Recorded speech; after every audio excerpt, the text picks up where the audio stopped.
नमस्कार, मी पूजा। दलित महासंघाचे स्वाभिमानाच्या विशाल पाटील यांना जाहीर पाठिंबा, बघूया हा रिपोर्ट। सांगली लोकसभेच्या मैदानात भाजपचे उमेदवार खासदार संजय पाटील हे स्पर्धेतून बाजूला पडले आहेत। ते 3 नंबरला जातील असा दावा दलित महासंघाचे नेते प्राध्यापक मच्छिंद्र सकटे यांनी केला आहे। सांगलीत पत्रकारांशी बोलताना मच्छिंद्र सकटे यांनी संयुक्त पुरोगामी आघाडी आणि सांगलीतील स्वाभिमानीचे उमेदवार विशाल पाटील यांना दलित महासंघाचा पाठिंबा जाहीर केला आहे। त्यावेळी ते बोलताना प्रकाश आंबेडकर यांच्या वंचित बहुजन आघाडीचा प्रयोग चांगला आहे, समर्थनीय आहे। ही तिसरी आघाडी चांगली आहे, मात्र दुःख इतकंच आहे की वंचित बहुजन आघाडी आणि काँग्रेसची आघाडी झाली नाही। ही आघाडी व्हायला पाहिजे होती। प्रकाश आंबेडकर यांच्या वंचित बहुजन आघाडीला काँग्रेस बरोबर आघाडी करायची होती, मात्र फक्त वाढीव जागा वाटपातील मतभेद असल्यामुळे काँग्रेस बरोबर वंचित बहुजन आघाडीची आघाडी होऊ शकली नाही। नरेंद्र मोदी हा थापाड्या माणूस आहे। मोदींच्या हातात सत्ता देणं म्हणजे संविधान धोक्यात घालणारं आहे, असंही त्यांनी म्हटलंय। सांगली लोकसभा मतदारसंघातून आता संजय पाटील हे बाजूला फेकले गेलेले आहेत। ते 3ऱ्या क्रमांकावर जातील, हे निकालानंतरच स्पष्ट होईल, असंही त्यांनी यावेळी म्हटलं आहे। लोकसभा निवडणुकामध्ये जी संयुक्त पुरोगामी आघाडीची स्थापन झालेली आहे, या आघाडीमध्ये जे वेगवेगळे पक्ष संघटना आहेत, त्यामध्ये दलित महासंघ ही सुद्धा एक पक्ष संघटना घटक पक्ष म्हणून सहभागी झालेले आहे।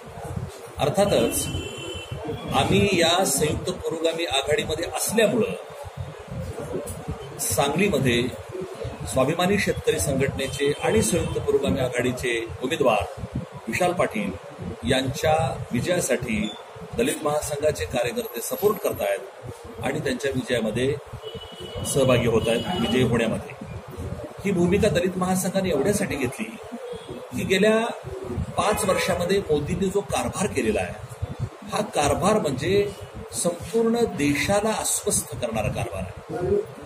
मुस्लिमांच्या संदर्भामध्ये जे मॉब लिंचिंगच्या घटना घडलेल्या आहेत, आदिवासींची 10 लाख एकर जमीन घेऊन त्यांनी उद्योगपतींना दिलेली आहे। दलितांच्यावर उघड अन्याय अत्याचार होत आहेत, महिलांच्यावर अत्याचार होत आहेत आणि जे अत्याचार करतायत त्यांचे बीजेपीचे लोक त्यांचा सत्कार करतायत। या सगळ्या गोष्टी अस्वस्थ करणार आहेत आणि त्याहूनही भयंकर म्हणजे सर्व समाज घटकांना न्याय देणारं, सर्वांचं स्वातंत्र्य मूल्य जाणणारं जपणारं या देशाचं संविधान मोदींनी या 5 वर्षामध्ये उद्ध्वस्त करण्याचा एक षडयंत्र केलेलं आहे। संविधानानं ज्या संस्थांना स्वायत्तता दिलेली आहे, त्या संस्थांमध्ये RBI आहे, CBI आहे, प्लॅनिंग कमिशन आहे, सुप्रीम कोर्ट आहे, UGC आहे। या संस्थांना मोदी विचारतच नाही आणि कधी नव्हे एवढा हस्तक्षेप वाढलेला आहे।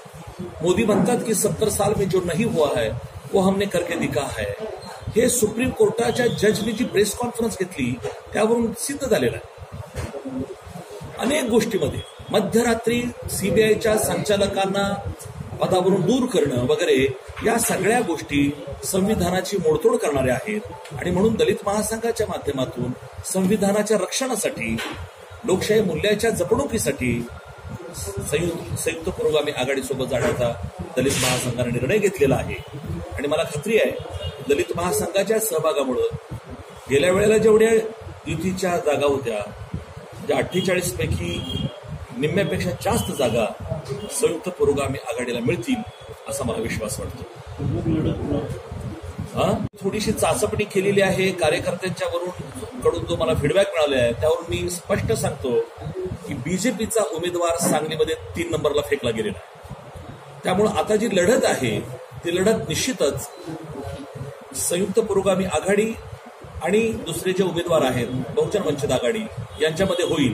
आणि मला विश्वास आहे की बाबासाहेबांना मानणारा जो वर्ग आहे, बाबासाहेबांच्या विचारांना मानणारा जो घटक आहे, तो संविधानाच्या रक्षणासाठी, लोकशाहीचे जतन करण्यासाठी संयुक्त पुरोगामी आघाडीला सपोर्ट करेल।